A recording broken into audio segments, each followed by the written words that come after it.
Hello guys, welcome to Wanderers, welcome to our channel. আমি অঙ্কিতা আর এই হচ্ছে লাজুক স্বাগতম, যে সরে যাচ্ছে। যাই হোক, তো আজকে আমরা চলে এসেছি মথুরাপুর রোডে। এখন বিশাল গরম, 12:30 বাজে, মানে বিশাল তাড়াতাড়ি আমরা স্টার্ট করেছি। চরম গরম। আর আজকে একটা হ্যারাসমেন্ট হয়ে আর কি আসা যাওয়া ছিল অন্য জায়গায়, চলে এসেছি এখানে। তো মথুরাপুর রোডে কি করছি সেইটা তো বলবো। আচ্ছা, তুই বলবি না? হ্যাঁ, মানে গরম হোক কিংবা শীত কিংবা বর্ষা, আমরা কখনো ঘুরি কাছে, কখনো যাই দূরে। আজকে আমরা চলে এসেছি তেমনই হঠাৎ করেই মথুরাপুরে। চলো ভিডিওটা শুরু করা যাক। এবার অতি বলাটাকে পুরো আমি নষ্ট করে দিই, আগেই বলে দিয়েছি। তো আমরা নেমেছি 2 নম্বর প্ল্যাটফর্মে, এবার আমরা যাচ্ছি 1 নম্বর প্ল্যাটফর্মের দিকে, টুয়ার্ডস শিয়ালদা। বাবারে, আমার গলা এতদূর ছাপাবে না। হ্যাঁ, টুয়ার্ডস শিয়ালদা আমরা যাচ্ছি। দেখা প্রমাণ দেখাতে হবে। হ্যাঁ, এই যে যাচ্ছি ওই দিকটা। ওই ট্রেন চলে গেল এখনই একটা শিয়ালদার। আর এটা হচ্ছে 1 নম্বর প্ল্যাটফর্ম। আচ্ছা গাইজ, একটা প্রশ্ন আছে তোমাদের কাছে, আমার সহজ মনে একটা প্রশ্ন আছে। আমি এতে যে কবিতাগুলো বলি, সেগুলো দিয়ে যদি কবিতা সংকলন বার করি, তোমরা কি পড়বে? মনে হয় তো না। তো আমরা এসেছি লক্ষ্মীকান্তপুর লোকাল ধরে, একমাত্র এই ট্রেনটাই আসে। মানে শিয়ালদা নামখানা এবং শিয়ালদা লক্ষ্মীকান্তপুর, এই লোকালগুলো আসে। তো আর এখানে কেন এসেছি সেটা তো তোমাদের দেখাবো, কারণ স্টেশনের কাছাকাছি কোথাও আমরা যাব না, একটু দূরে যাওয়ার আছে। মানে এখান থেকে মানে বিশাল ভালো ফেমাস জায়গা একটা, এবং ঐতিহাসিক। এটা হচ্ছে সব থেকে মানে বলা যায় ক্লোজেস্ট ইজিয়েস্ট ওয়ে। তো সেটা হয়ে আমরা যাচ্ছি। এখন আমরা অটো ধরবো। তো ওখানে গিয়ে বাকি কথা হবে আর কি, কোথায় যাচ্ছি, কিভাবে যাচ্ছি, কেন যাচ্ছি আর কি আছে সেখানে সবই জানতে পারবে। কেন যাচ্ছি রিজন নেই, কেন যাচ্ছি কারণ আমরা পাগলা ডট ডট। এই রোদে আমরা পুড়ে গেছি। ওখানে যাওয়া গিয়ে কতটা ভালো লাগবে সেটাও জানি না। তোমরা শীতকালে এসো, এটা প্রেফারেবল। এখানে হচ্ছে অটো আছে, কিন্তু আমাদের বললো একজন দোকানে, আমরা খবর মানে আমি জোরে বলছি বেসিক্যালি, কারণ ওর যা গলা তাতে তোমরা মানে অটো আছে না কি, মানে অটোমোবাইল ইন্ডাস্ট্রি তোমরা শুনতে পাবে না। আমি ব্যাপারটা বলছি, শোনা যাচ্ছে। মানে স্টেশন থেকে নেমে অটো করে যাওয়া যায় রায়দিঘি, তো ডাইরেক্ট যাওয়া যায়, জোড়াটা ডাইরেক্টলি যাওয়া যায় না। ওখান থেকে আমরা যে জায়গাটা যাবো বলেছিলাম, ঐতিহাসিক 1000 বছরের পুরনো মন্দির। না, যাওয়া যায়, অনেক টাকা নেই, মানে তোমরা যদি একজন বা দুজন আসো তাহলে যাওয়ার দরকার নেই। তোমরা এখান থেকে ডাইরেক্টলি অটো করে, এই অটোগুলো যায়, এই অটোগুলো যাবে তোমার রায়দিঘি ডাইরেক্টলি। বাট আমাকে যে সাজেস্ট করলো যে কোনো দরকার নেই, এভাবে যেও না, তোমরা বেস্টেস্ট মানে বেস্টেস্ট ওয়ে হচ্ছে একটু হেঁটে নিতে পারলে অবশ্যই। হ্যাঁ, যদি অবশ্যই হাঁটতে পারো, মানে একটু এগিয়ে একটা পোল আছে বা কিছু আছে, জানি না এখন। হ্যাঁ, বললাম 6-7 মিনিট হাঁটা, মানে 300-400 মিটার হবে। তো এই 400 মিটার হেঁটে তোমার একটা পোল আছে, ওখান থেকে ট্রেকার এবং বাস ছাড়ে, তাদের বললো ভাড়াটা একটু কম হবে। তো সেখান থেকে ডাইরেক্ট নামানো যাবে, মানে ডাইরেক্ট নামানো যাবে না, নামা যাবে। দ্বিতীয় কথা, শুধু ভাড়ার জন্য আমি শুধু নয়, আরেকটা কারণে আমি গেলাম না, কারণ আমাকে যে হাঁটতে হচ্ছে এখানে, হয়তো একটু টাইমটা বেশি লাগছে, তেমন এখানে অটো 5 জন না হলে ছাড়বে না। তো সেক্ষেত্রেও আমার মনে হলো যে ওটা ঠিক আছে, চলো। তো যদি তোমরা 5-7 মিনিট হাঁটতে পারো, তাহলে তোমরা অবভিয়াসলি ওখানে গিয়ে তারপর ধরো। হ্যাঁ, তোকে গাইজ বাসে উঠে পড়েছি প্রচণ্ড গরমে। মানে তোমাদের যেটা বললাম, হাঁটাটা বলতে গেলে স্টেশন থেকে ওই মিনিট 5, ঠিক আছে, মানে মানে ওখান থেকে না, স্টেশন থেকে বেরিয়ে তুমি 5 মিনিট হাঁটা বলছি। হ্যাঁ, এক্স্যাক্টলি। তার মধ্যে কিন্তু অটো পেতে গেলে তোমাকে 3 মিনিট হাঁটতে হবে, মানে 2-3 মিনিট হাঁটতে হবে। ওখান থেকে আরও 2 মিনিট হাঁটতে হবে, মানে তোমার ধরে রাখো অটো স্টেশন, মানে যেখান থেকে অটো আছে, অটো স্ট্যান্ড থেকে এখানে আসতে ওই 150-200 মিটার ম্যাক্সিমাম। তো এইটা যদি হাঁটতে পারো, যদি খুব অসুবিধা না থাকে, আর যাদের থাকবে তাদের আসার দরকার নেই। যদি অসুবিধা না থাকে, যদি হাঁটতে পারো, তাহলে অবশ্যই বাসে এসো। কারণ এবার হ্যাঁ, তুই বলবে যে ভাই বাসে অবধি আসতে গেলে আমার কি টাইম এক্সট্রা লাগবে? না, বাসে এখানে প্যাসেঞ্জার তোমাকে 10 মিনিট দাঁড়াবে, সেটা অটো তোমার 5 জন না হলে ছাড়বে। আর 2 হচ্ছে বাস কিন্তু ট্রেনের সঙ্গে, হ্যাঁ, বাস কিন্তু ট্রেনের সঙ্গে অ্যাসোসিয়েটেড আছে, মানে ট্রেন থেকে নেওয়ার জন্য বাস পেয়ে যাবে, বাসগুলো খুব কম না। তো ট্রেনের সঙ্গে অ্যাসোসিয়েটেড বাস আছে, তো সেটা পেয়ে যাবে, তাহলে তোমাদের কিন্তু কিছু টাকা দেবে। আমরা কিন্তু সবসময় দেখানোর চেষ্টা করি যে কতটা, হ্যাঁ, না হয়তো না, বললো তো ওখানে হবে, লোকেরা বললেন হবে, এবং অবভিয়াসলি হবে, তেমন ধারণা। তো আমি তোমাদের কিন্তু দেখানোর চেষ্টা করি, বা আমরা তোমাদের দেখানোর চেষ্টা করি সবচেয়ে কম টাকায়, কম কস্টে কীভাবে তোমরা জায়গাটা ঘুরে নিতে পারবে, এবং মানে সবথেকে সস্তা এবং সুন্দর হয়ে গিয়ে। এবার সস্তা করতে গেলে অনেক টাইম লেগে গেলো, এরকম হবে না। সহজ, সস্তা এবং টাইম সেভিং হয়ে কোনটা হবে। আসলে তোমাদেরকে দেখানোর চেষ্টা আসলে কিছু করি না, আমি নিজেই সস্তা করতে চাই, তাই জন্য তোমাদের দেখানোর সাথে কী হবে, তোমরা কজন আসবে গাড়ি ঠিক নেই। হ্যাঁ, তো আমি মেনলি আমার নিজের সস্তার জন্য, কারণ আমরা গরিব মানুষ। না, রাজীব মনে না হবে, রাজীব মনে না হবে। তো যাতে পরবর্তীকালে আমাকে এরকমভাবে বাসের জন্য এরকম গরমে হাঁটতে না হয়, আমি বেরিয়ে একদম রিজার্ভ গাড়ি করে চলে যেতে পারি, তাই তোমরা চ্যানেলটা সাবস্ক্রাইব করে নেবো। হ্যাঁ, আচ্ছা, যাদের ওয়ান্ডারফুলে বেশি কন্টেন্ট আছে, তাহলে আমাদের চ্যানেলটা সাবস্ক্রাইব করে দিন। আচ্ছা, যাওয়া এবং খাওয়া দিকে কী হয়, খাওয়াও শেয়ার করবো, কারণ আমাকে আগের ভিডিওতে অনেকে বলেছিল মানে আমাকে পার্সোনালি একজন মেসেঞ্জারে লিখেছিল, একজন আমাকে মানে আমার ক্লাবে 2-3 জন বন্ধু বলেছে যে খাওয়া নেই কেন, তাহলে ভিডিওটা দেখে মজা নেই। যদি খাওয়া থাকলে মানে থামলে খাবারের ছবি থাকলে বা খাওয়ার ব্যাপার থাকলে তাহলে নাকি ভিডিওর লোকে সেসব দেখতে ইন্টারেস্ট থাকে যে কখন খাচ্ছে। তো তোমরা ভাই এটা বোঝো, এটা ঘোরার চ্যানেল, এখানে ঘোরাটাই দেখানো হবে, এটা খাওয়ার চ্যানেল নয়। তোমরা কেন খাওয়ার জন্য ভিডিওটা পুরো দেখছো লাস্টে দিয়ে বুঝতে পারছি না, মানে ঘোরাটার জন্য মেনলি দেখো ভাই। খাওয়া খুঁজছে সবসময় থোড়ি যাওয়া এবং খাওয়া হয়, তার চেষ্টা করবো সেটা পেলে করবো।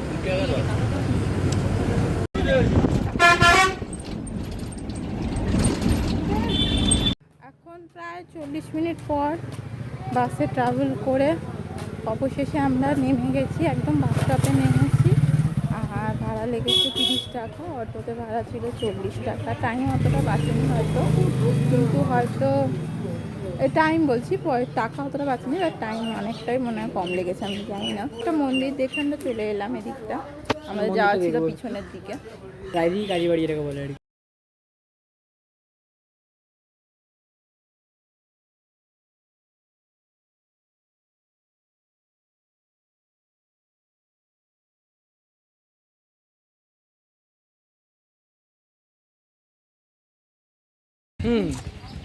এই হচ্ছে এই গেট, যেটা দেখে বুঝতে পারবে।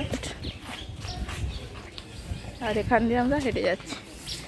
আরে এটা বলে কাছারি মোড়, আমরা নামিনি কাছারি মোড়, আমাদের কাছারি মোড় নামতে হতো। আমরা নেমেছিলাম একদম বাস স্ট্যান্ডে নামবে না, জাস্ট আগে স্টপেজটায় নামবে।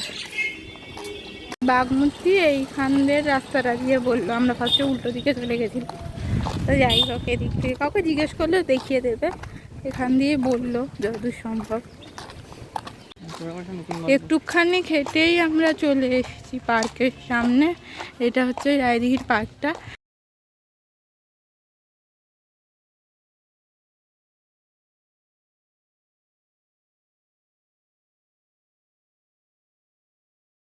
চারিদিকে একবার দেখে নিলাম, এই ভালো হাওয়া দিচ্ছে, যত বাইরে যত রোদ, ভিতরটা কিন্তু বাইরে রয়েছে প্রচন্ড রোদ। ঢোকার আগেই ফেটে গেছিল আমাদের। সে তো সত্যি কথাই, জানতাম না বাইরে ছিল না বলে। টিকিট কাটতে হবে, বাট খুব খুব বেশি দাম, একদম দেখো অনেক দাম। তো এই হচ্ছে পার্কটা। মানে আজকে ভিডিওটা আমি ওকে অপারেট করতে না দিলে জানতেই পারতাম না যে আমার বাপ হয়ে গেছে আর কি। আমি জানতাম না, ঠিক আছে, ভেরি গুড। এইটাই ওই দিঘি, এটার নামে কি রায়দিঘি? এই সত্যি? হ্যাঁ, আবার সত্যি মানে রায়দিঘি কেন্দ্র করে গড়ে ওঠে পার্ক। এটা রায়দিঘি, রায়দিঘির পার্কটার নাম আছে রায়দিঘি ইকো ট্যুরিজম পার্ক। হ্যাঁ, লেখা ছিল তো। পার্ক কত বড়! এখানে সব ভালো ভালো সব মেয়ে, মানে কি বলবো, লোকজন ভালোবাসা ছাপ রেখে গেছে। মানে সিরিয়াসলি ভাই, বেঞ্চ পত্র সব সব জায়গাতে নিজেদের ভালোবাসা ছাপ রেখে গেছে। আমি গ্যারেন্টি দিচ্ছি একটা এতগুলো জুটির মধ্যে একটা জুটি এখন টিকে নেই।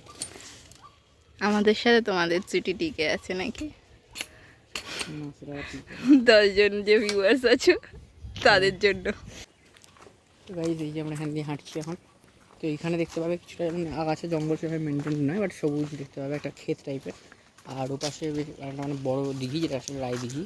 তো সেই বিশাল বড় দিঘি দেখতে পাবে। মাঝখানে কিন্তু বেশ চারিদিকে অনেক সবুজের সমারোহ, একদিকে জল একদিকে সবুজ, মাঝখানে একটা সুন্দর বাঁধানো রাস্তা। তো সেখান দিয়ে বেশ নির্জনের মধ্যে দিয়ে হাঁটাহাঁটি করা যাবে, কারণ এখানে যে লোকজন আছেও তারা মানে অর্ধেক সংখ্যক, কারণ 2 জন লোক একে অপরের শরীরের সঙ্গে একদম আষ্টে পৃষ্ঠে জড়িয়ে। তো 10 জন থাকলে সেটা 5 জন হয়ে যায় আর কি। আর বিভিন্ন রকম সাইডে সুন্দর সুন্দর দেখতে বেঞ্চগুলো খুব কিউট। হ্যাঁ, মানে কিউট, তার ভেতরে কাজকর্মগুলো আরও কিউট। সেখান থেকে সেই কাজকর্ম থেকে আর কিউট লোকজন তৈরি হয়ে যেতে পারে। তো যাই হোক, অতটাও কিছু না, একটু বাড়িয়ে বলছে। হ্যাঁ, কিছু না। তো আমরা হাঁটছি, বাড়ির মধ্যে কী হচ্ছে আমরা দেখাই।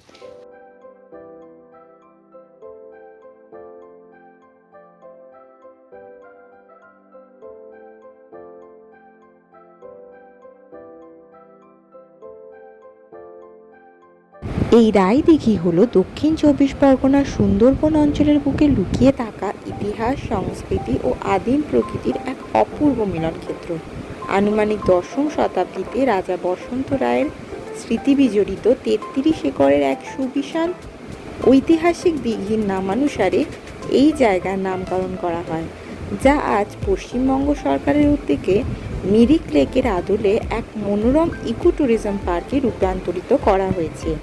একই সাথে পাশ দিয়ে বয়ে চলা রূপালী মণি নদী আর ম্যানগ্রোভ অরণ্যের শান্ত স্নিগ্ধতা রায়দিঘিকে করে তুলেছে সুন্দরবনের অন্যতম প্রধান রোমাঞ্চকর প্রবেশদ্বার এবং দক্ষিণবঙ্গের এক প্রাণবন্ত মৎস্য শিল্পকেন্দ্র।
তা আমরা রায়দিঘি থেকে বেরিয়ে গেছি, 1-1.5 ঘন্টা ঘুরে নিয়েছি। তো বর্তমানে আমরা রায়দিঘি থেকে বেরিয়ে বেশ কিছুক্ষণ হাঁটতে হাঁটতে আমরা আবার বাইরে একটা কালী same মন্দির ছিল, জায়গায় সেই চলে মানে কালী মন্দির না, মাল্টিপল ঠাকুরের মন্দির ছিল আর কি। কালী ঠাকুরই মেন ছিল, পাশে না না জগতে সবই তো ছিল। ও আচ্ছা, ওই মন্দির। হ্যাঁ, তো ওই মন্দিরে দেখে আমরা ঘুরে ঘাড়ে আবার সেই দেখো ব্যাক টু দ্য স্পট যেখানে আমরা নেমেছিলাম। ওই দেখো এই যে কালীবাড়ি দেখা যাচ্ছে, রায়দিঘি কালীবাড়ি। এটা হচ্ছে বাস স্টপ।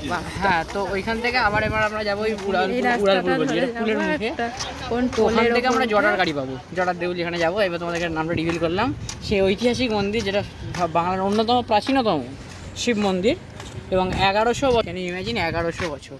তো সেখানে আমরা যাচ্ছি, কিন্তু রোদ তো মানে একদম চড়বড় চড়বড় করছে, ফুটছে। হ্যাঁ, কোথায় চলে এলাম দেখতে পাচ্ছি মানে না। রোদ যেরকম ফুটছে তাতে মানে ভাত হয়ে যাবে যদি শুধু মানে এই রোদের মধ্যে রেখে দাও চাউল। এখন আমরা বর্তমানে চলেছি জটার দেউল। তো চলো। পোলের কাছে আমরা পেয়ে গেলাম টোটো, আর টোটোতে ভাড়া নিল 20 টাকা। মিনিট 15 লাগলো টোটো করে, আর আমরা পৌঁছে গেলাম এর পরবর্তী গন্তব্য জটার দেউলে। রাস্তা 5 কিলোমিটার হলেও রাস্তা কিন্তু খুব একটা ভালো ছিল না, তার জন্য বেশ খানিকটা বেশি সময় লেগেছিল।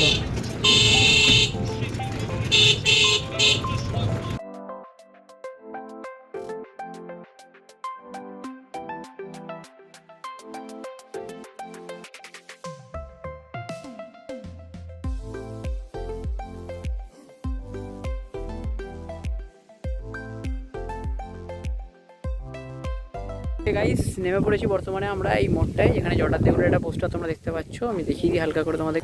হ্যাঁ, মানে একটা সাইনবোর্ড আর কি আসছে, পশ্চিমবঙ্গ সরকারি তরফ থেকে দেওয়া আছে। আর্কিওলজিক্যাল দেখতে পাচ্ছ, আর্কিওলজিক্যাল সার্ভে অফ ইন্ডিয়া, অর্থাৎ এটা কিন্তু একটা ঐতিহ্যবাহী সাইট এবং হেরিটেজ সাইট। টোটো করে নামলাম, আমাদের ভাড়া পড়লো জনপ্রতি 20 টাকা করে এবং টাইম লাগলে মিনিট 15-20।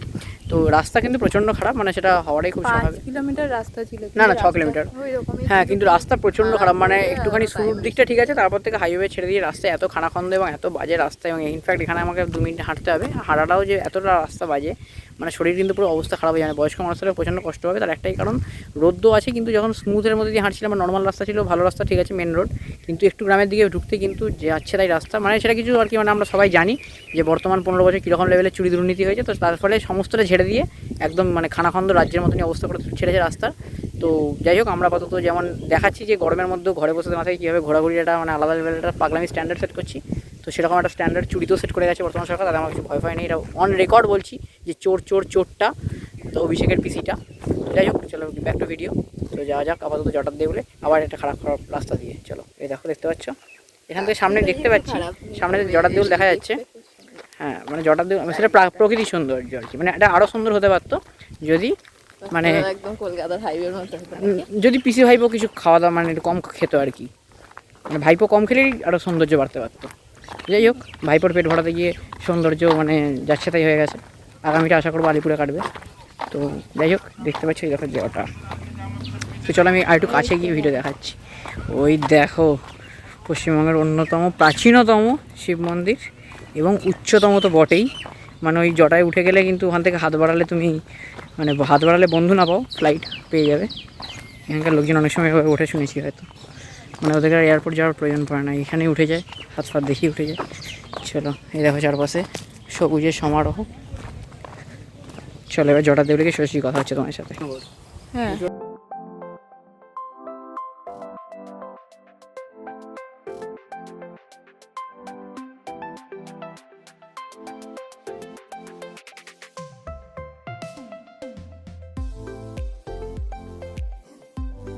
জটার দেউল হলো দক্ষিণ 24 পরগনার রায়দিঘির মণি নদীর তীরে গভীর ম্যানগ্রোভের বুক চিরে আকাশপানে মাথা তুলে দাঁড়িয়ে থাকা বাংলার 1000 বছরের প্রাচীন ও রহস্যময় স্থাপত্যের এক জীবন্ত দলিল। আনুমানিক 10ম বা 11শ শতাব্দীতে উড়িষ্যার প্রখ্যাত রথশৈলী বা রেখো দেউল স্থাপত্যের আদলে পোড়ামাটির সূক্ষ্ম অলঙ্করণ ও পাতলা ইটের গাঁথনিতে তৈরি এই অনন্য শিব মন্দিরটি প্রাচীনকালে একটি বিশাল বৌদ্ধ মঠ বা মন্দির কমপ্লেক্সের অংশ ছিল বলে মনে করা হয়। 1875 খ্রিস্টাব্দে ব্রিটিশ আমলে সুন্দরবনের গভীর জঙ্গল পরিষ্কার করার সময় অলৌকিকভাবে অক্ষত অবস্থায় আবিষ্কৃত এই চূড়া সদৃশ্য দেউলটি বর্তমানে ভারতীয় প্রত্নতাত্ত্বিক সর্বেক্ষণ দ্বারা সংরক্ষিত এক ঐতিহাসিক রত্ন, যার জটাবদ্ধ শিবের নামানুসারে হওয়া নামকরণ এবং চৈত্র সংক্রান্তির সময় আয়োজিত ঐতিহ্যবাহী ঘোড় দৌড়ের মেলা একে স্থানীয় লোক সংস্কৃতির এক মিলন ক্ষেত্রে পরিণত করেছে। প্রায় 100 ফুট উঁচু এই মন্দিরটি শুধু বাংলার হারিয়ে যাওয়া সেন ও পাল যুগের ধর্মীয় ইতিহাসের প্রতীকী নয়, বরং আদিম সুন্দরবনের রহস্যময়তা ও আবহমান আধ্যাত্মিকতার এক পরম আকর্ষণ।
গাইস, তো আজকে আমাদের ভিডিওটা ছিল এতটাই, মানে ভিডিওটা ছিল এতটাই, কিন্তু আমাদের ঘোরা এতটাই নয়।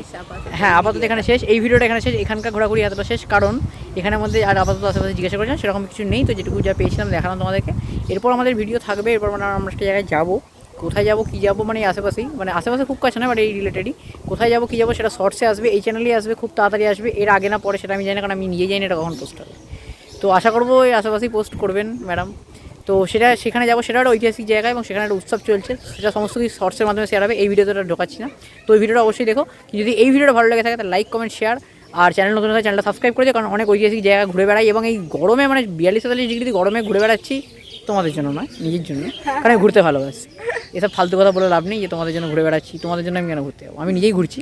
কিন্তু তোমাদের দেখাচ্ছি তো, এবং খরচা আমার হচ্ছে। শেষ করে হ্যাঁ খরচা মানে ফোনে স্পেস শেষ, এনার্জি শেষ, মানে টাকা খরচা সমস্ত কিছু করে হয়রান হয়ে তোমাদেরকে দেখাচ্ছি অন্তত, কারণ সবার পক্ষে এখানে আসা সম্ভব নয়, কারণ এটা অনেকটা ভেতরের জায়গা, দুর্গম জায়গা, এবং মানে বেশ কিছুটা কী বলবো মানে খুব বেশি না হলেও মোটামুটি একটু ব্যয় সাপেক্ষ এবং টাইম টেকিং।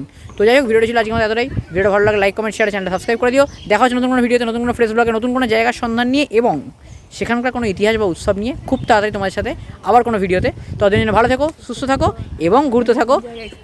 হ্যাঁ অবভিয়াসলি নতুন জায়গা ঘুরতে থাকো, এক্সপ্লোর করতে থাকো, নতুন জায়গা না হলেও ঘুরতে থাকো ভাই, বাড়ি থেকে বেরো, বেরিয়ে মাঠে হলেও হাঁটাহাঁটি কর, পাবজি না খেলে সবজি না বেছে কোথাও যা, মানে পাবজি না খেলে সবজি বাজারে হলেও যা, বাট যা বেরো বাড়ি থেকে। চলো হ্যাঁ, চ্যানেলটা সাবস্ক্রাইব করে দিস ভাই, না হলে বেরোলে দুর্ঘটনা করবে তোদের সাথে, এটুকু করে দিলাম যদি সাবস্ক্রাইব না করে যাস। চলো দেখা হচ্ছে পরবর্তী ভিডিওতে, বাই।